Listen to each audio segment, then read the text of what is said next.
Hello everyone, welcome to GPSC online. હું ભૂમિક વઘાસિયા આપ સૌનું હાર્દિક સ્વાગત કરું છું। અને આજે આપણે વાત કરવાના છીએ 9 જાન્યુઆરી 2019ના ડેઇલી કરંટ અફેરના MCQ। આપણે આ વિડીયોની અંદર ડિસ્ક્રિપ્ટિવ ટાઈપના 2 ક્વેશ્ચન પણ લીધેલા છે, વિડીયોની અંતમાં રાખેલા છે। પહેલાં આપણે MCQ ટાઈપના ક્વેશ્ચન જોઈશું અને ત્યારબાદ જે ડિસ્ક્રિપ્ટિવ ટાઈપના ક્વેશ્ચન રાખેલા છે છેલ્લે તેને આપણે ડિસ્કસ કરી લેશું।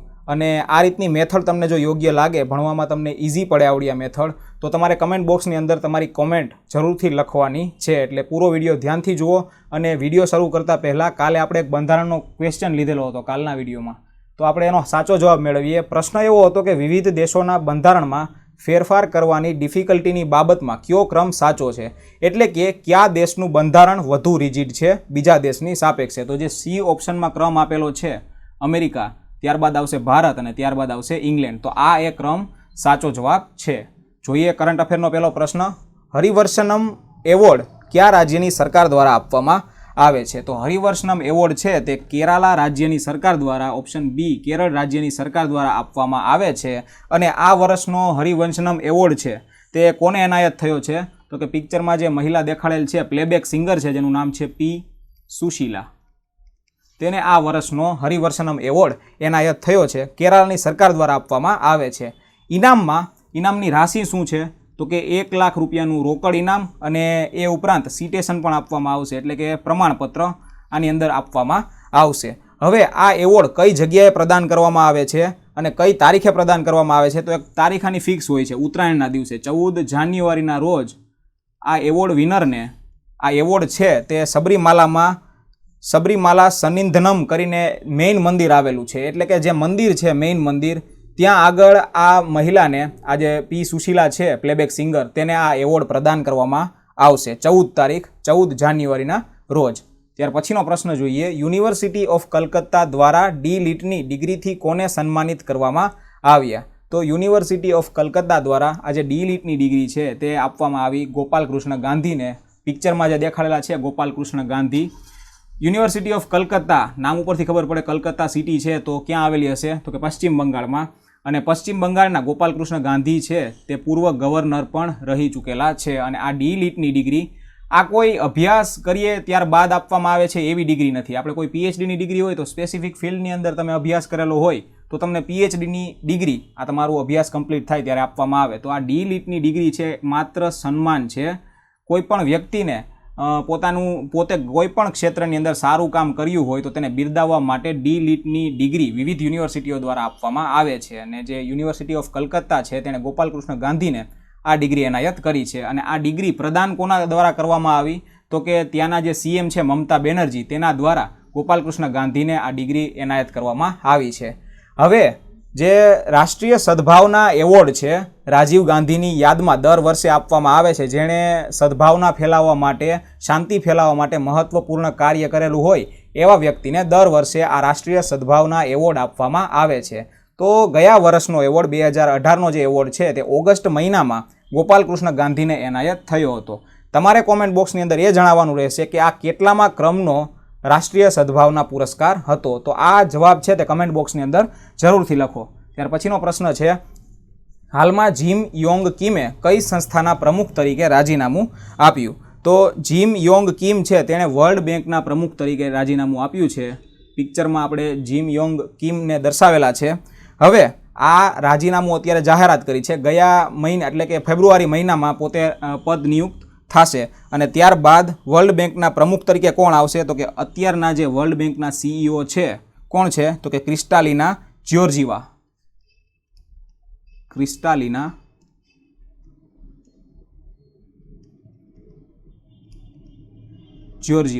તે આવશે, ટેમ્પરરી પ્રેસિડેન્ટ પદે આવશે, પરમેનન્ટ નહીં આવે પરંતુ ખાલી ટેમ્પરરી, જ્યાં લગીન કોઈ બીજા નિયુક્ત ન થાય ત્યાં સુધી પ્રેસિડેન્ટના પદ તરીકે આવશે ક્રિસ્ટાલિના જ્યોર્જીવા। ત્યાર પછીનો પ્રશ્ન જોઈએ, હાલમાં કેન્દ્રીય કેબિનેટે સામાન્ય કેટેગરીના લોકોને અનામત આપવા જે બંધારણીય સુધારાના બિલને પાસ કર્યું છે તેને લાગુ કરવા માટે બંધારણની કઈ કલમમાં ફેરફાર કરવો પડશે? તો કેન્દ્રીય કેબિનેટ જે પ્રધાનમંત્રી નરેન્દ્રભાઈ મોદીની અધ્યક્ષતામાં મળી હતી, તો તેણે એક બિલને મંજૂર કર્યું છે જે અંતર્ગત જનરલ કેટેગરીના વ્યક્તિઓ છે, ઇકોનોમિકલી બેકવર્ડ છે, તેને 10% અનામત આપવાની વાત ઉચ્ચારી છે અને તે અંતર્ગત અહીંયા આગળ પ્રિન્ટ મિસ્ટેક છે, 15 આવશે અને 16 આવશે. એટલે જવાબ બનશે આપણો ઓપ્શન સી. હવે આ પ્રકારના સુધારા કરવા માટે, આ પ્રકારના લોકોને અનામત આપવા માટે બંધારણની 15મી અને 16મી કલમમાં ફેરફાર કરવો પડશે. હવે આ બધા લોકોને, જે જનરલ કેટેગરીના બધા લોકો છે, તો તેને આ લાભ મળશે નહીં. લાભ કેવા વ્યક્તિઓને મળશે? તો એના માટે પણ ક્રાઇટેરિયા સેટ કરવામાં આવ્યો છે. તો કે જે વ્યક્તિની આવક 8 લાખ કરતાં ઓછી હોય, પોતાની પાસે જમીન હોય તો તે જમીન 5 એકર કરતાં ઓછી હોય અને પોતાનું જો ઘર હોય તો એ ઘર 1000 સ્ક્વેર ફીટ કરતાં ઓછી જગ્યામાં બંધાયેલું હોય. તો આ 3 ક્રાઇટેરિયા ઉપરાંત ઘણા બીજા નાના મોટા છે, પરંતુ આપણા માટે આ 3 ક્રાઇટેરિયા એ મહત્ત્વના છે. તો આ 3 ક્રાઇટેરિયા જે વ્યક્તિ સેટિસ્ફાઈ કરશે, જે વ્યક્તિ આ 3 ક્રાઇટેરિયાની અંદર પડતો હશે, તો તેને 10% અનામત આપવામાં આવશે નોકરી અને શિક્ષણમાં. હવે પ્રોસિજરમાં એવું છે કે 15મી અને 16મી કલમમાં ફેરફાર કરવાનો છે. 15મી કલમ શું કહે છે? બંધારણની 15મી કલમનો પહેલો ક્લૂઝ છે તે એવું કહે છે કે રાજ્ય કોઈ વ્યક્તિ સાથે માત્ર ધર્મ, જાતિ, જ્ઞાતિ, વંશ અથવા જન્મસ્થળના આધાર ઉપર ભેદભાવ કરી શકશે નહીં. અને 15મી જ કલમનો બીજો ક્લુ શું કહે છે? તો કે કોઈ પણ વ્યક્તિને ધર્મ, જાતિ, જ્ઞાતિ, વંશ અને લિંગ અથવા તો જન્મસ્થળના આધાર ઉપર કોઈ પણ પબ્લિક પ્લેસ જે રાજ્ય દ્વારા બનાવવામાં આવ્યું છે, રાજ્ય પાસેથી તેને ગ્રાન્ટ મેળવીને આ સ્થળનું નિર્માણ પબ્લિક પર્પઝ માટે કરવામાં આવ્યું છે, તો ત્યાં આગળ પ્રવેશ મેળવતા અટકાવી શકાશે નહીં. તો આ 15મી કલમમાં એવું કહેવામાં આવેલું છે. અને 16મી કલમમાં એવું કીધેલું છે કે ભાઈ બધા નાગરિકોને સરકારી નોકરીની બાબતમાં સમાન તકો ઉપલબ્ધ કરાવવામાં આવશે. કોઈ પણ નાગરિકને ધર્મ, જાતિ, જ્ઞાતિ, વંશ, લિંગના આધારે મનાઈ કરી શકાશે નહીં. તો આ 2 કલમો એવું કહે છે. અને 15મી કલમમાં એવો પણ આપણે મિનિંગ એનો કાઢી શકીએ, ભાઈ રાજ્ય છે તે આ પ્રમાણે જે કોઈ વર્ગ છે તે શૈક્ષણિક રીતે પછાત રહી ગયો છે, તો તેના માટે અલગથી જોગવાઈ કરી શકશે. મહિલાઓ, પોતાના જે રાજ્યની અંદર જે મહિલાઓ અને બાળકો રહે છે, તો તેના માટે પણ અલગથી જોગવાઈ કરી શકશે. અને 2007માં જે ઓબીસીને 27% અનામત આપવામાં આવેલું હતું, તો આ પ્રકારે 15મી અને 16મી કલમમાં જ ફેરફાર કરવામાં આવ્યો હતો. હવે સરકાર માટે આમાં હર્ડલ શું છે? સરકારને ક્યાં આગળ પ્રોબ્લેમ થશે? તો જે આ મુદ્દો છે સુપ્રીમ કોર્ટ માટે, જેનું બંધારણીય સુધારા છે તે બરોબર છે કે નહીં, તેના માટે જો સુપ્રીમ કોર્ટમાં જશે આ મુદ્દો, તો ત્યાં આગળ શું પ્રોબ્લેમ થશે? તો કે આપણને ખબર હોય તો 16 નવેમ્બર 1992ના રોજ સુપ્રીમનો એક ચુકાદો આવેલો હતો. 16 નવેમ્બર 1992 સુપ્રીમ કોર્ટે આ ચુકાદોમાં એવું કીધેલું હતું, Indra Sawhney versus government of ઇન્ડિયાનો કેસ હતો, આ પ્રકારનો કેસ હતો. તો એમાં સરકારે એવું કીધેલું હતું કે કોઈ પણ વર્ગને જો અનામત જોતું હોય, અનામત આપવા માગતી હોય સરકાર, તો તેને માત્ર ઇકોનોમિકલી જે ક્રાઇટેરિયા છે, એટલે કે ઇકોનોમિકલી બેકવર્ડનેસ છે, તો તેના આધાર ઉપર તેને કોઈ પણ પ્રકારનું અનામત આપવામાં નહીં આવે. ઇકોનોમિકલી બેકવર્ડનેસ ઉપરાંત તે સોશિયલી પણ બેકવર્ડ હોય તો જ તેવા વર્ગને અનામત આપવામાં આવશે. અને આ કેસમાં સુપ્રીમ કોર્ટે એક લિમિટ ફિક્સ કરી હતી કે ભાઈ આખા જેટલા પણ વર્ગો છે, બધા વર્ગોનું અનામતનું ટોટલ 50% કરતાં વધવું જોઈએ નહીં. અને અત્યારની કન્ડિશન જોઈએ, અત્યારના જે અનામતની કન્ડિશન જોઈએ, તો અહીંયા આગળ આપણે લખીએ, એસસી કેટેગરી છે તેને અત્યારે 7% અનામત મળેલ છે. પછી એસટી કેટેગરી છે તેને અત્યારે 15% અનામત મળેલ છે. અને ઓબીસી કેટેગરી છે તેને 27% અનામત મળેલ છે. કુલ આનો 49% થાય અને જો 10% વધારવામાં આવશે તો 59% જેવું થઈ જાય. એટલે આ પ્રકારે બંધારણની આ જે કલમ છે, બંધારણનો ચુકાદો છે, તેનો ભંગ થાય એમ છે.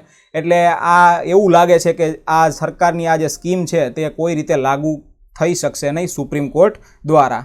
બીજી એક વસ્તુ કે ભાઈ 16 નવેમ્બર 1992ના રોજ જે ચુકાદો આપવામાં આવ્યો હતો, ત્યારે સુપ્રીમ કોર્ટે લિમિટ તો સેટ કરી હતી કે ભાઈ 50% કરતાં અનામત વધવું જોઈએ નહીં. પરંતુ એવું પણ કીધેલું હતું કે જો કોઈ એવી એક્સ્ટ્રા ઓર્ડિનરી સિચ્યુએશન ઊભી થાય તો ત્યારે જોવાશે કે ભાઈ અનામત આપવું કે નહીં, જે તે વર્ગને અનામત આપવું કે નહીં, એ પ્રકારને. અને જે આ ચુકાદો છે તે 9 જજોની બેચ દ્વારા આપવામાં આવ્યો હતો. હવે અહીંયા આગળ એક જીકેનો પ્રશ્ન ઉદ્ભવે કે ભાઈ પ્રથમ બેકવર્ડ કમિશન કોઈ પણ વર્ગને સમાવી છે કે નહીં, ઓબીસીમાં, એસસી એસટીમાં કે અલગ રીતે કોઈ અનામત આપવું છે કે નહીં, તો તેના માટે એક કમિશનની રચના કરવામાં આવે છે, જે શું કરે છે તો કે આ વર્ગના લોકોને બધો રિવ્યૂ કરે છે કે ભાઈ આ વર્ગના લોકો છે તે અનામતને હકદાર છે કે નહીં. તો એના માટે એક કમિશન રચવામાં આવે છે. તો આ પ્રકારે સૌ પ્રથમ વખત જ્યારે અનામત આપવામાં આવ્યું ત્યારે એક કમિશનની રચના થઈ હતી. તેની અધ્યક્ષતા કોણે કરી હતી? તો કે કાકા સાહેબ કાલેલકર, જે એક કવિ છે. તો એની અધ્યક્ષતામાં પ્રથમ બેકવર્ડ કમિશનની સ્થાપના થઈ હતી. વર્ષ હતું 1953.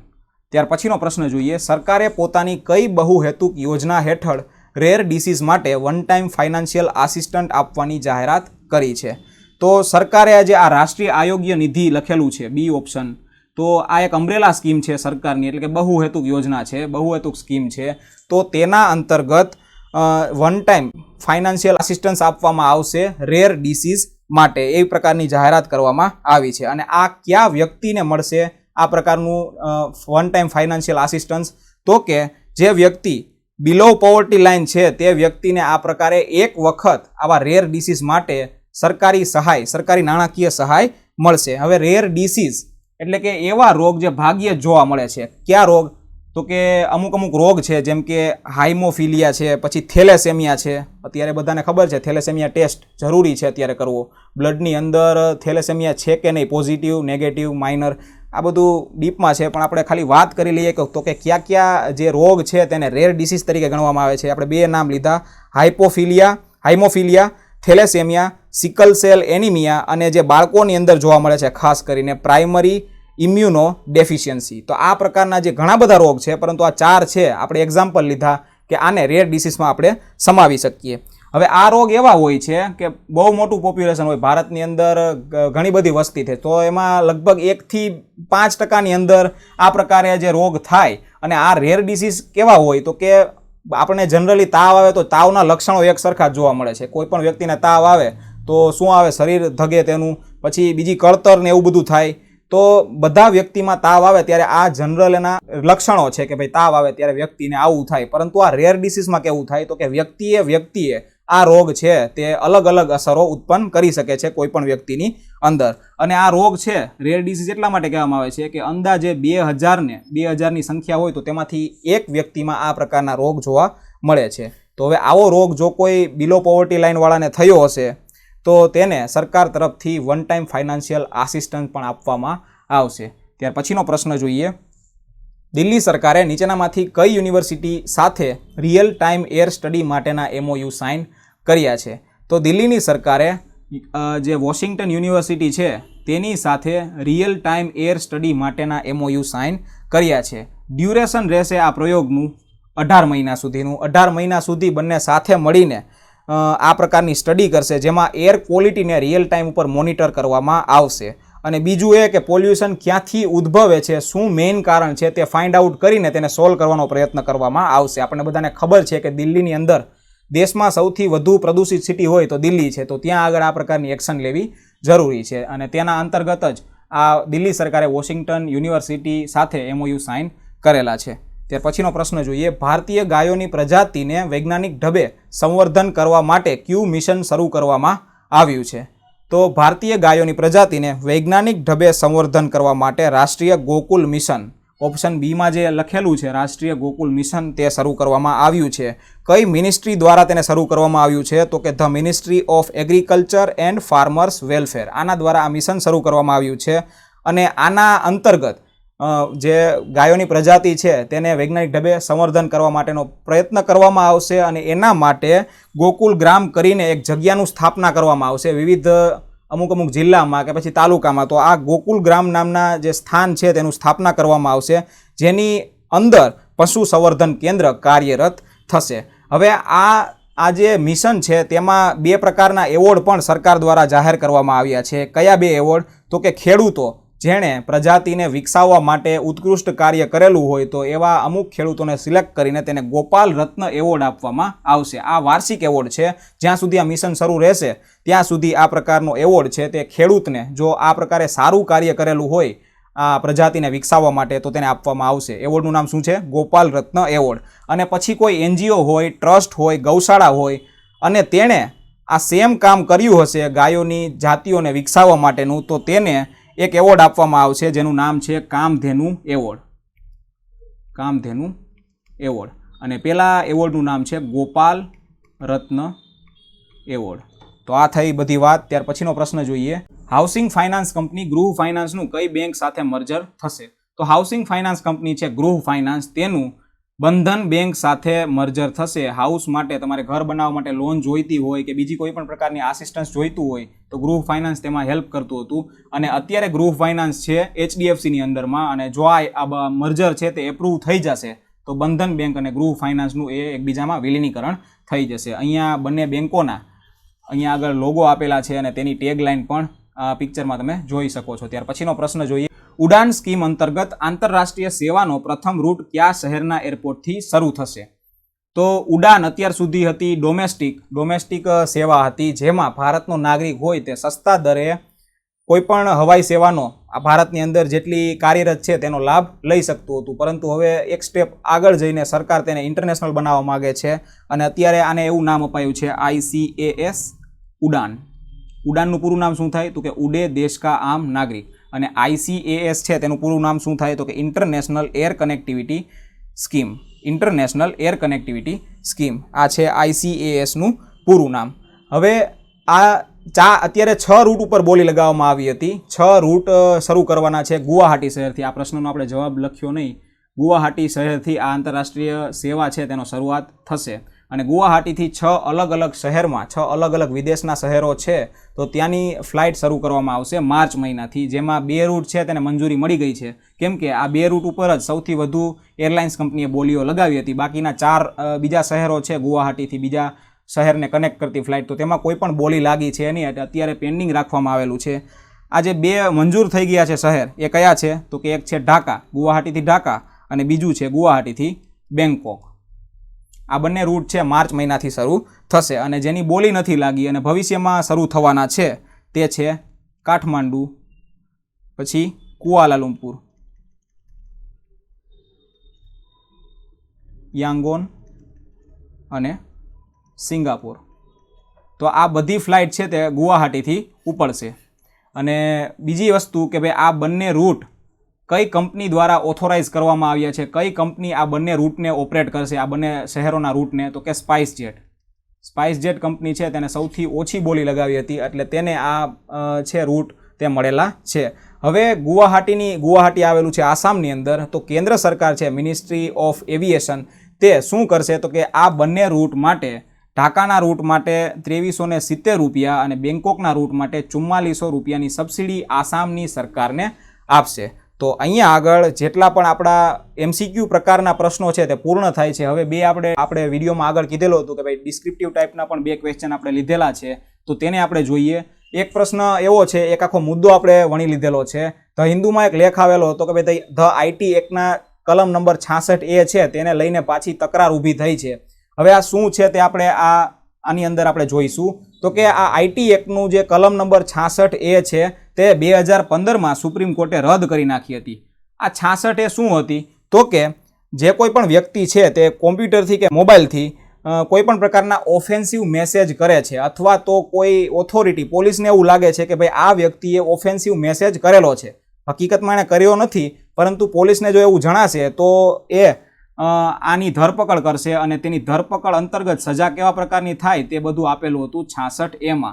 હવે આ 66A થોડીક કઠોર પ્રકારની કલમ હતી, એટલે તેને ડ્રેકોનિયન તરીકે ઓળખવામાં આવે છે અને અત્યારે પ્લાય કરેલી છે સુપ્રીમ કોર્ટમાં પીપલ્સ યુનિયન ફોર સિવિલ લિબર્ટીઝે. આ એક જૂથ છે જેના દ્વારા પ્લાય કરવામાં આવી છે કે ભાઈ અત્યારે તમે આ સુપ્રીમ કોર્ટે 2015માં આને રદ કરી નાખી હતી, તેમ છતાં પણ 22 જેટલા વ્યક્તિની આ જે ઓફેન્સિવ મેસેજ કરવાના મામલે ધરપકડ કરવામાં આવી છે કે ભાઈ રદ કરેલી કલમ છે તો તેના અંતર્ગત શું કામ હવે વ્યક્તિની ધરપકડ કરો છો? તો તેને લઈને સુપ્રીમ કોર્ટમાં આ જે યુનિયન છે તેણે એપ્લિકેશન ફાઇલ કરી છે અને સુપ્રીમ કોર્ટે કેન્દ્ર સરકારને એવું કીધેલું છે કે ભાઈ ઝડપથી આનું રિઝોલ્યુશન આપવામાં આવે કે ભાઈ તમે કયા કારણોસર આ વ્યક્તિની ધરપકડ કરેલી છે. 66A દંડ અને જેલ બંનેની જોગવાઈ હતી. દંડની આપણને ખબર નથી એક્ઝેક્ટ કેટલો દંડ હતો, પરંતુ મેક્સિમમ 3 વર્ષ સુધીની આ વ્યક્તિ જો આ રીતે પકડાયો હોય તો મેક્સિમમ 3 વર્ષ સુધીની તેને જેલ થઈ શકતી હતી. ત્યાર પછી જોઈએ પર્સનલ લોઝ અમેન્ડમેન્ટ બિલ 2018. હવે આ બિલને હાલમાં જ લોકસભામાં દાખલ કરવામાં આવ્યું છે. આના ફીચર્સની આપણે વાત કરી લઈએ તો આને શું કામ એને દાખલ કરવામાં આવ્યું છે? તો કે જે રક્તપિત્તને લઈને રક્તપિત્તના રોગીઓ છે તો તેને અત્યાર સુધી આપણે બધા લો લખેલા છે અહીંયા આગળ, આ બધા 3 લો, તો એમાં એવી જોગવાઈ હતી કે ભાઈ કોઈ પતિ પત્ની હોય તો તેમાંથી કોઈ પણને, એમાં ખાસ કરીને પતિને જો રક્તપિત્તનો રોગ હશે તો પત્ની છે તેને આ રક્તપિત્તના રોગના કારણે ડાયવોર્સ આપી શકશે. તો એવી બધી જોગવાઈઓ આ ત્રણેય એક્ટની અંદર કરવામાં આવી હતી, પરંતુ આ એક્ટને અત્યારે દાખલ કરવામાં આવ્યો છે લોકસભાની અંદર. અને આને એટલા માટે દાખલ કરવામાં આવ્યો છે કે ભાઈ આવા રક્તપિત્તના રોગીઓ છે તો તેને હવેથી આ કારણોસર કે ભાઈ આને રક્તપિત્તનો રોગ છે એટલે આને ડાયવોર્સ આપી દેવો જોઈએ, તો એ કલમોને રદ કરવા માટે આને દાખલ કરવામાં આવ્યો છે. શું કામ એને દાખલ કરવામાં આવ્યો છે? તો કે રક્તપિત્તનો રોગ છે પહેલાંના સમયમાં ગંભીર હતો, હવે એનો ઇલાજ થઈ શકે છે, એટલે એટલો બધો ગંભીર છે નહીં. કદાચ ને તમને એક રોગ થઈ જાય તો તેની અત્યારે સારવાર એ પોસિબલ છે. એટલા માટે આ પ્રકારે જે ડાયવોર્સ અપાતા હતા તો તેને રદ કરી નાખવા માટે આ બધા એક્ટમાંથી આની જોગવાઈઓ રદ કરી નાખવા માટે પર્સનલ લોઝ અમેન્ડમેન્ટ બિલ 2018ને પાસ કરવામાં આવ્યો છે. બીજો એક એક્ટ છે the Hindu adoption and maintenance act. હવે આની કલમ 18(2)(c)માં એવું કીધેલું છે કે પત્ની છે, પતિને જો રક્તપિત્તનો રોગ હોય તો તેની પત્ની છે તે અલગથી રહેવાની માગણી કરી શકે છે ડાયવોર્સ વગર, અને તેના માટે આ પતિએ છે પત્નીને નિભાવ ખર્ચ પણ આપવો પડશે. તો આને પણ ચેન્જ કરવામાં આવશે. રક્તપિત્ત એ અત્યારે આપણે જોઈએ તો વિશ્વનો સૌથી જૂનો રોગ આપણે એને કહી શકીએ. વિશ્વની અંદર જેટલા પણ રક્તપિત્તના રોગી છે તેમાંથી 60% કેસ આપણે ભારતની અંદર જોઈ શકીએ છીએ. દર વર્ષે નવા 60% કેસ એ ફાઇલ થાય છે રક્તપિત્તને લઈને, પરંતુ હવે તેનું નિદાન શક્ય છે. કદાચ એટલો બધો ગંભીર સ્ટેજમાં વ્યક્તિ ન પહોંચ્યો હોય તો તેનું નિદાન અત્યારે શક્ય છે. તો આપણે ડિસ્ક્રિપ્ટિવ ટાઈપના ક્વેશ્ચનને પણ જોયા અને MCQ ટાઈપના ક્વેશ્ચનને પણ જોયા. તો અહીંયા આગળ કરંટના જેટલા પ્રશ્નો છે તે પૂર્ણ થાય છે. કાલના વિડીયોમાં એક પ્રશ્ન પૂછેલો હતો, હાલમાં શરૂ થયેલ ન્યૂ દિલ્હી વર્લ્ડ બુક ફેરની થીમ શું છે? તો એનો સાચો જવાબ આવશે રીડર્સ વિથ સ્પેશિયલ નીડ. દિલ્હીની અંદર પ્રગતિ મેદાનમાં આ new Delhi world book fair છે તે શરૂ થયેલો છે. એની થીમ છે ઓપ્શન બીમાં જે લખેલ છે તે. અને આજના વિડીયો માટે તમારા માટે પ્રશ્ન રહેશે, નોર્થ સેન્ટ્રલ રેલવેએ પ્રયાગરાજમાં આયોજિત થનાર કુંભ મેળામાં મુલાકાત લેનારની સહાયતા માટે કઈ એપ લોન્ચ કરી છે? 4 ઓપ્શન અહીંયા આગળ લખેલા છે. તમને જે ઓપ્શન સાચો જણાતો હોય તે કમેન્ટ બોક્સની અંદર તમે લખી શકો છો. અને એ ઉપરાંત એ પણ જણાવો કે ભાઈ કુંભ મેળાના પ્રકાર કેટલા છે, કઈ કઈ જગ્યાએ કુંભ મેળો આયોજિત થાય છે તે પણ તમે કમેન્ટ બોક્સની અંદર તમને યાદ હોય. આપણે કાલના વિડીયોમાં ડિસ્કસ કર્યું હતું એટલે લગભગ તો યાદ જ હશે. હવે તમને યાદ હોય તો આ પ્રશ્નો જે પૂછેલા છે તેનો જવાબ પણ કમેન્ટ બોક્સની અંદર જરૂરથી લખો. તો અહીંયા આગળ આપણે આ વિડીયોને સમાપ્ત કરીએ છીએ. વિડીયો તમને પસંદ આવ્યો હોય તો વિડીયો તમારા મિત્રો સાથે શેર કરો. ચેનલમાં પહેલી વખત વિઝિટ કરતા હોય તો ચેનલને સબસ્ક્રાઇબ કરીને નોટિફિકેશન મેળવવા માટે નોટિફિકેશન બેલને પણ ક્લિક કરી લો. ફરી મળીશું આવતીકાલે. ત્યાં સુધી જય હિન્દ, જય ભારત.